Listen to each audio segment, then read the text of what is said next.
Em nome do Pai, do Filho e do Espírito Santo, assim seja. O ressuscitado vive no meio de nós. Hoje, domingo, 23 de julho de 2023.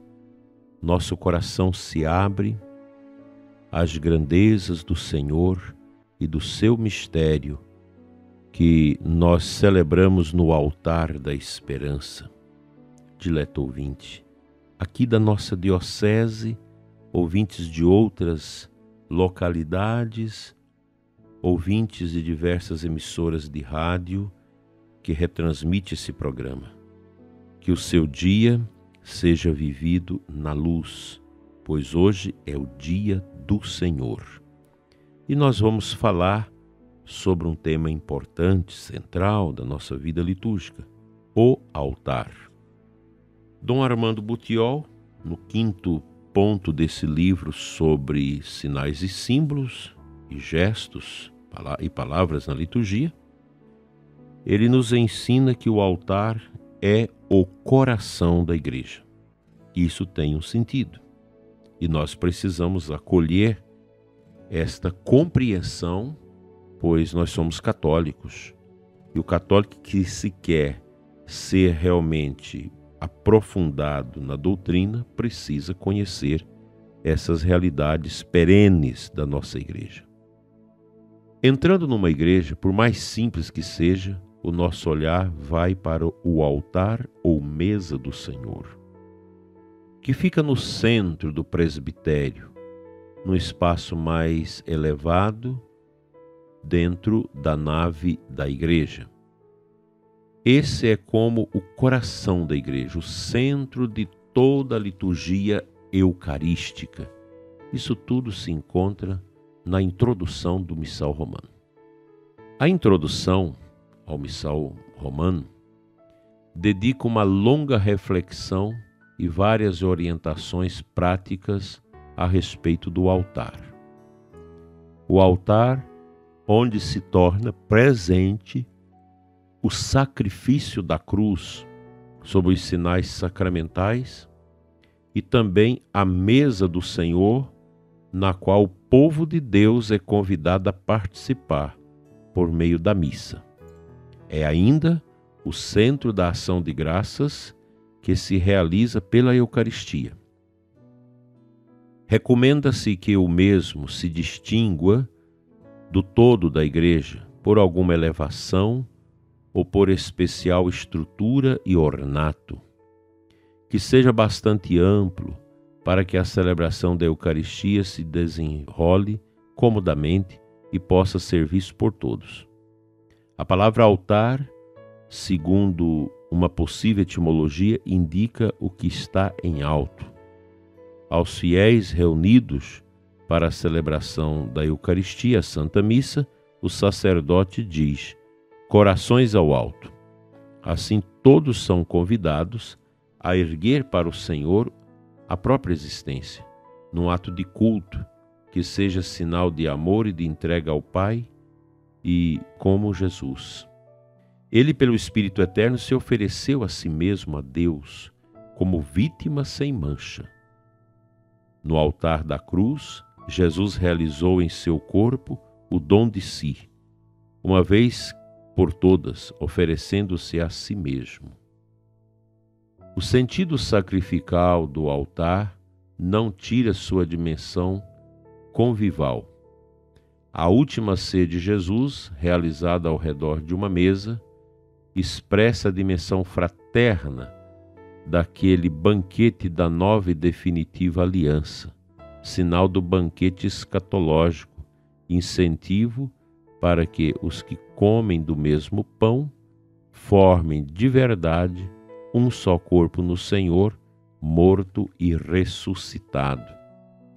Os primeiros cristãos celebravam a viva memória do Senhor no contexto de sua vida cotidiana, e o altar era a mesa das refeições da família. Sacrifício e banquete são duas dimensões estreitamente unidas. É o corpo de Cristo, sacrificado por nós, que acolhemos como dom e partilhamos, para que cresça o amor entre os que participam do memorial da nossa salvação. Ele faz dos nossos corações seu verdadeiro e vivo altar. Portanto, ao redor do altar, símbolo de Cristo, que nos amou até o fim, reúne-se e cresce a Igreja. Escrevia um anônimo escritor do século IV. Se nós desprezarmos a Igreja visível, e se nos separarmos dela, de seu altar visível, de seu sacerdócio visível e do batismo que nos purifica, o nosso corpo não se tornará templo, nem nosso coração altar. Sua luz e seu sacerdócio não serão revelados.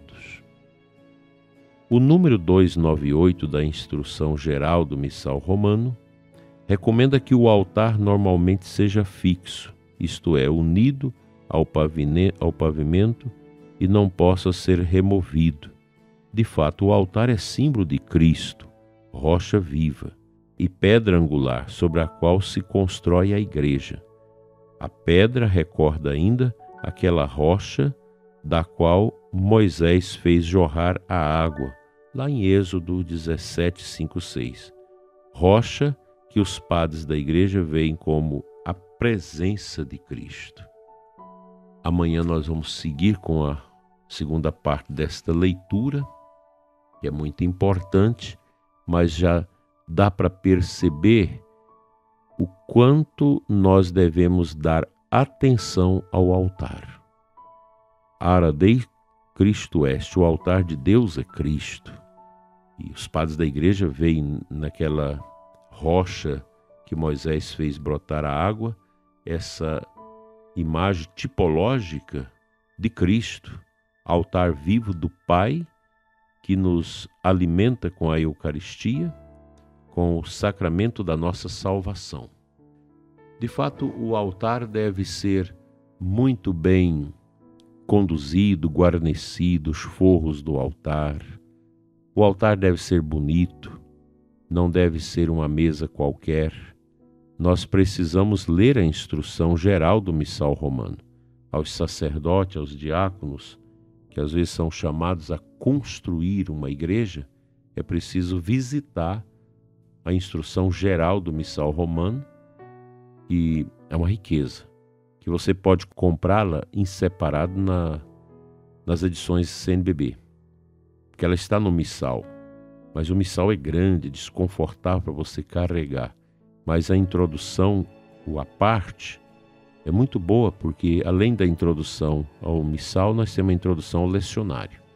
Isso nos ajuda a compreender esses mistérios da nossa fé. O que o povo católico precisa é estudar a doutrina, estudar o catecismo, estudar as introduções dos sacramentos. Isso não é coisa só para padre religioso. Todo católico deve conhecer em profundidade a sua fé e aprofundar nessas realidades tão belas, antigas e sempre novas, porque a igreja é sempre a mesma. Nós não podemos criar uma nova igreja. Eu vou adaptar a igreja às culturas desse tempo. Não, são as culturas que devem serem fecundadas pela mensagem da igreja, uma mensagem riquíssima, porque a igreja contém em si, na sua essência, no seu mistério, todos os elementos necessários para a nossa salvação. Então a igreja existe em razão da redenção de Cristo, que se prolonga na história. Cristo nos salvou uma vez por todas na cruz, mas esse mistério da sua redenção, ele continua sendo atualizado pela celebração dos sacramentos. Por isso o altar, toda a questão do templo, nos ajuda a manter viva esta consciência e tradição.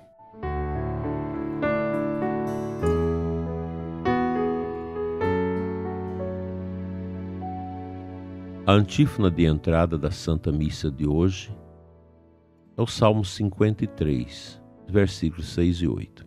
É Deus quem me ajuda. É o Senhor quem defende a minha vida.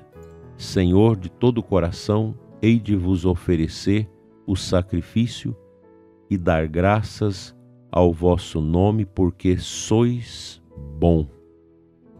Geralmente as orações dos salmistas, elas são muito existenciais. E a gente pode, lendo e rezando os salmos, nós vamos identificando. Este salmo parece comigo. Eu gosto mais deste salmo, porque traduz uma realidade que vivi, que estou vivendo e assim por diante. Os salmos são expressões vivas da revelação de Deus no coração dos homens peregrinos e orantes do povo de Israel e que continua a nos ajudar de forma maravilhosa. Nós somos sempre interpelados pela grandeza, pela piedade que os salmos trazem para nós. E estes 2 versículos, o salmista, ele canta esta certeza que é Deus que defende a sua vida. E ele começa perguntando: é Deus quem me ajuda? Aliás, afirmando, é Deus que me ajuda. É o Senhor que defende a minha vida. E depois faz esse louvor maravilhoso: Senhor, de todo o coração hei de vos oferecer o sacrifício e dar graças ao vosso nome, porque sois bom.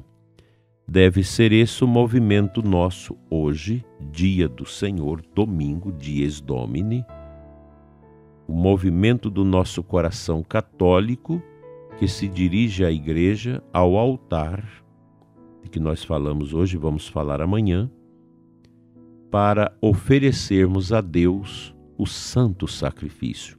A missa é o santo sacrifício de Cristo. Nós não podemos criar em nós uma concepção da missa só como uma ceia.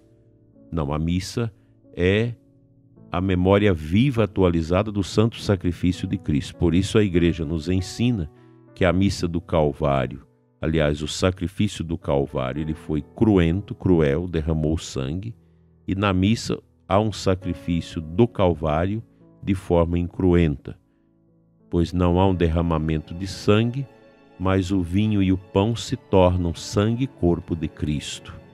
Essas matérias singulares, apropriadas, elas são tomadas pela divina essência do Cristo ressuscitado, que se nos dá através do sacramento da Eucaristia. Que o nosso altar, o altar da nossa igreja, seja o centro do nosso amor, porque o altar é lugar de caridade.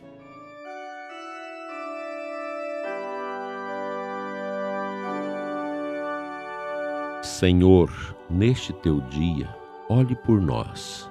Abençoa aquelas pessoas sozinhas, que não têm família, que não têm com quem partilhar o teu dia.